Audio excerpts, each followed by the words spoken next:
पहाड़ों की गोद में बसे एक छोटे से गांव में रहने वाले दो दोस्त विशाल और अंकित अक्सर रात के समय पास के घने जंगलों में घूमने निकल जाते थे। 14 नवंबर 2019 की वो रात भी कुछ अलग नहीं थी, सिवाय इसके कि हवा में एक अजीब सी भारीपन महसूस हो रही थी। विशाल, जो स्वभाव से निडर था, ने सुझाव दिया कि आज वे उस पुराने डाक बंगले की तरफ चलेंगे जो पिछले 20 सालों से बंद पड़ा था। गांव वालों का मानना था कि वहां जाने वाला कभी चैन से सो नहीं पाता। जैसे ही वे बंगले के पास पहुंचे, चारों ओर पसरा सन्नाटा किसी गहरी साजिश जैसा लग रहा था। बंगले की लकड़ी की दीवारें दीमक से खोखली हो चुकी थीं और खिड़कियों के कांच टूटे हुए थे। अंकित थोड़ा हिचकिचा रहा था, लेकिन विशाल की बातों ने उसे आगे बढ़ने पर मजबूर कर दिया। जैसे ही उन्होंने मुख्य द्वार को धक्का दिया, वो एक भारी आवाज के साथ खुल गया। अंदर की हवा ठंडी और सड़ी हुई गंध से भरी थी। उनकी टॉर्च की रोशनी दीवारों पर पड़े जालों और धूल से सनी हुई पुरानी तस्वीरों पर पड़ रही थी। तभी ऊपरी मंजिल से किसी के चलने की आवाज आई। वो आवाज भारी कदमों की थी, जैसे कोई भारी चीज घसीट रहा हो। अंकित ने फुसफुसाते हुए कहा, विशाल, यहाँ कोई है, हमें वापस चलना चाहिए। लेकिन विशाल ने उसे अनसुना कर दिया और सीढ़ियों की तरफ बढ़ गया। जैसे जैसे वे ऊपर चढ़ रहे थे, तापमान गिरता जा रहा था। सीढ़ियों का हर पायदान उनके भार से चरमरा रहा था।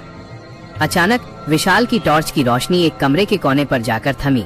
वहां एक साया खड़ा था। वो साया सामान्य इंसान से कहीं ज्यादा लंबा था और उसकी कोई स्पष्ट आकृति नहीं थी। वो बस एक गहरा काला धब्बा था जो दीवार से सटा हुआ था। विशाल ने हिम्मत जुटाकर अपनी टॉर्च सीधी उस पर मारी, लेकिन रोशनी जैसे उस साए के अंदर समा गई। तभी कमरे का दरवाजा अपने आप जोर से बंद हो गया। दोनों दोस्त डर के मारे जम गए। अंकित ने दरवाजा खोलने की कोशिश की, लेकिन वह टस से मस नहीं हुआ। उस अंधेरे कमरे में उन्हें महसूस हुआ कि कोई उनके बिल्कुल पीछे खड़ा है। उन्हें अपनी गर्दन पर बर्फीली सांसें महसूस हो रही थीं। विशाल ने अपनी बुद्धि का इस्तेमाल किया और दीवार पर लगे एक पुराने लकड़ी के खंभे को हिलाना शुरू किया। उसे याद था कि इस बंगले की बनावट कमजोर है। जैसे ही उसने खंभे पर जोर डाला, छत का एक हिस्सा नीचे गिरा और बाहर की हल्की चांदनी अंदर आई। उस रोशनी के पड़ते ही वो काला साया खिड़की की तरफ तेजी से भागा।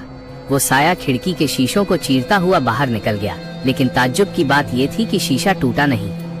अंकित और विशाल को ऐसा लगा जैसे उनके शरीर से किसी ने सारी ऊर्जा खींच ली हो। वे बिना पीछे मुड़े नीचे की तरफ भागे। बंगले से बाहर निकलते ही उन्हें ऐसा महसूस हुआ जैसे किसी ने उनका गला छोड़ दिया हो।